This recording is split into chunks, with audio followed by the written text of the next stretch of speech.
1940കളിൽ ജൂതർ അനുഭവിച്ച കൊടിയ യാതനയും പീഡനവും എല്ലാവർക്കും അറിയാവുന്നതാണ്.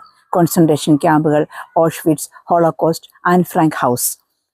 ഇനി ഇങ്ങനെ ഒന്ന് ഒരിടത്തും ആവർത്തിക്കരുത് എന്നുള്ളത് കൊണ്ട് തന്നെ ജർമ്മനിയിലും നെതർലാൻഡ്സിലും പോളണ്ടിലും യൂറോപ്പിലെവിടെയും ചരിത്ര സ്മാരകങ്ങൾ അതീവ ശ്രദ്ധയോടെയാണ് സംരക്ഷിക്കപ്പെടുന്നത്.